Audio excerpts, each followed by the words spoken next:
अच्छा से घूम, घर में कुछ सामान है कि नहीं तो खराता पता है। नहीं अतका काबर चिल्लावा था, मैं तो काम ले आवा था, काम ले।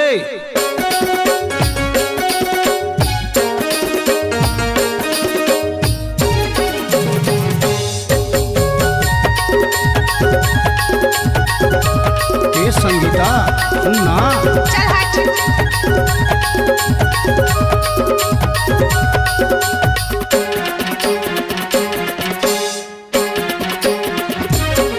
तोरे रोज के हर हर खट खट मोरे माथा मुड़ी गिरा थे। अच्छा? तोरे दांत पिसाई ला देख के वो मोला मोर डाली के सुताया थे। कैसे? तोरे रोज के हर हर खट खट मोरे माथा मुड़ी गिरा थे।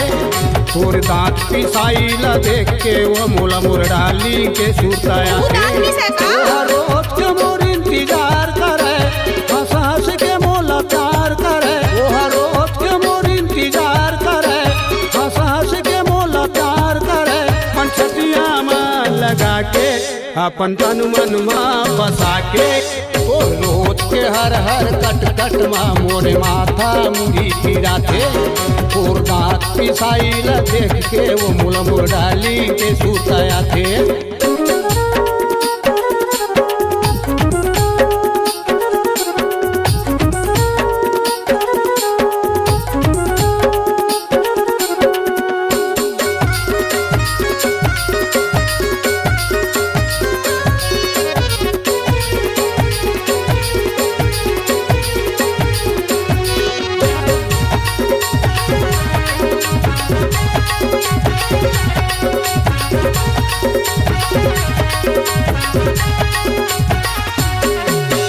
दिन भर कमा के आता मैं गोरी, तब बोले मुँह फूला था।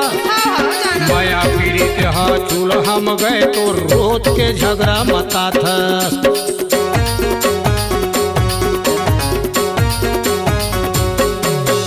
दिन भर कमा के आता मैं गोरी, तब बोले मुँह फूला था। माया पीड़ित हा चूल हम गए तो रोज के झगड़ा मता था। रोज के मोर इंतजार करे, माया के बड़ बरसात करे। वो रोज के मोर इंतजार करे, माया के बड़ बरसात करे। अपन छतिया में लगा के, अपन तन मन में बसा के, वो रोज के हर हर कट कट मोरे माथा मुड़ी पीरा थे। और दांत पिसाई ला देख के वो मुला मोर डाली के सुताया थे।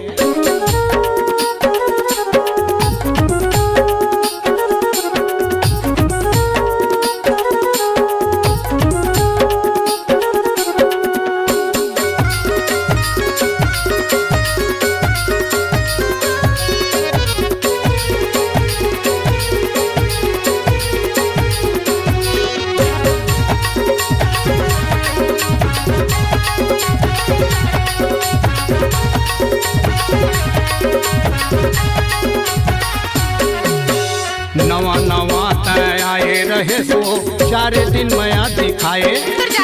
भाजी भाटा नून तेल मायड़ बड़ मोला फसाए। अब मैं नहीं फंसा।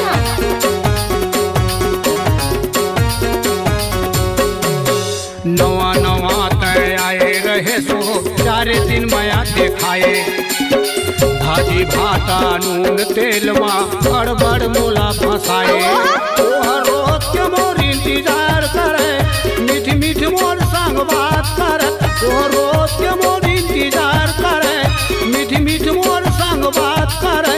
अपन कौरा के मोला खवा के, अच्छा? अपन तन मन में बसा के, वो रोज के हर हर कट कट मोरे माथा मुड़ी पीरा थे।